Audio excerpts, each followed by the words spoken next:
Yeah, our dad's hanging in there. He has an amazing team of caretakers looking out for him, and we're so glad to just be in the area. We get to take turns visiting him, and so it's really sweet time to be with him. It just feels good to be right there. Girl named Tom.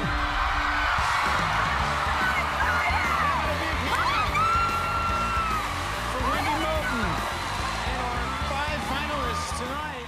The amount of joy and celebration that was in the air was literally like, the air was full of confetti, which I had forgotten that was a thing up until that moment. I was like, what is happening? Yeah. People were like, hey, congrats, let's have a selfie. Or, It was big hugs. chaos.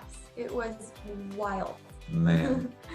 Which one of you guys kept the confetti? Who has it? Who has some? There you go.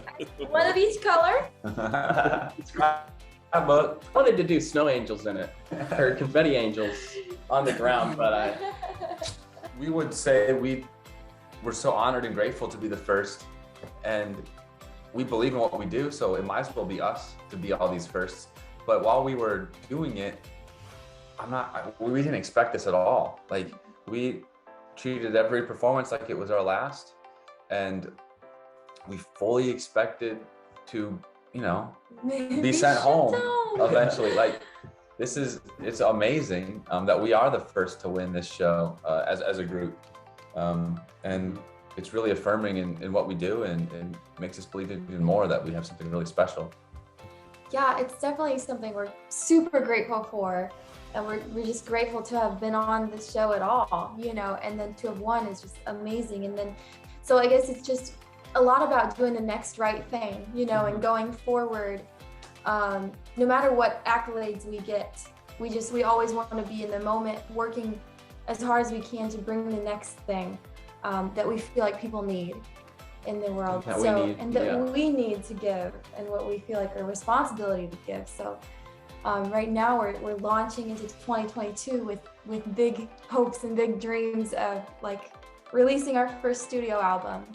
And yeah, I don't know, it's just like as things come and go, we don't want to dwell too much on being the Voice winners. We don't want to be known for our whole careers as the Voice winners, but that will always be a small part of it. But it's just like, yeah, we're so thankful to have been given a platform that we have now completely by The Voice, I mean, we were working hard, but we didn't have near 130,000 followers that we do now that want to stay with us and want to see what we do next. And so we owe a lot to the show, and yeah, we're very proud to be a part of their history. And you could hear it in Becca's tone right there, how Becca's already thinking about what's next and like what work we need to put in today. Because Kelly's told us, people from the outside the industry look at the winner of American Idol and say, oh, you had it all handed to you. Like, of course you're famous, of course you're successful because you won this competition show. And she just impressed upon us that that's not the case. You have to continue to work very hard to make your music heard, even if you are a winner of a show like this. Like Becca said, this is not the end of our story, it's only the beginning. There's a reason why lots of people have been kicked off of these television shows early and have worked super hard and become stars. And so like winning and being on the show, like it means you're good, but then you have the talent, but then you need to have really good people around you, and you have to work hard. Like, and those are the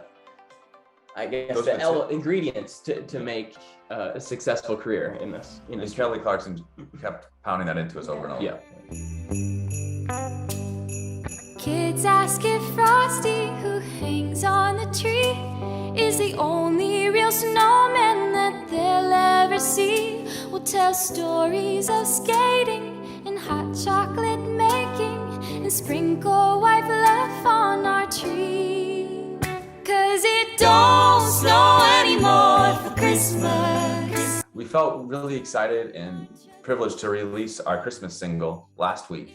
It's called No Snow for Christmas. And so we got to release that through the label immediately after the show, which was exciting. And that buys us a little bit of time because it will take time to get back to the music and to really figure out the producers we want to work with and the songs that we've written, which ones work for the first album, because that's the goal. And you're right, there is pressure and there is some kind of like time crunch here because we're relevant right now, but it won't last long if we don't get out any good music in the near future. We try to keep a classic sound to all of our, an element of that classic sound in our songs. We're gonna have probably some songs on the album be like just Caleb or just Josh on the guitar or something. It'll be kind of like, I don't want to say Buffalo Springfield where they pass around the melody a lot, or, but yeah, a lot of like. I mean, Fleetwood Mac listening. does that. Fleetwood Yeah. Mac, they have a bunch of different writers. Yeah. We all write and we all take That's leads. So you probably won't hear the perfect like blend of, okay, here's a moment for Caleb, here's a moment for Becca, here's a moment for Josh, like we heard on all our voice songs, because it was a competition show and making an album isn't a competition, right? It's just trying to figure out what's best for the song.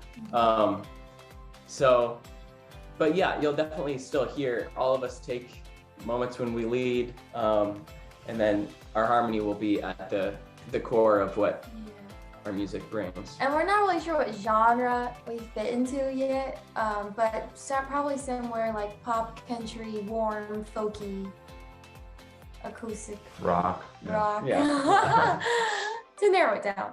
I would say even if we hadn't won, even if we had just tried out, we would have learned something Yeah. about ourselves, about our art. Even that act of trying out, it forced us to like arrange a little song for 30 seconds and make it as good as we could. And so even if that was the last performance we ever did for The Voice, it would have taught us something, and we could have carried it forward. So I think no matter your level of like success, you can still learn and become better. That is- It's Girl Named Tom, and you've just been buzzed.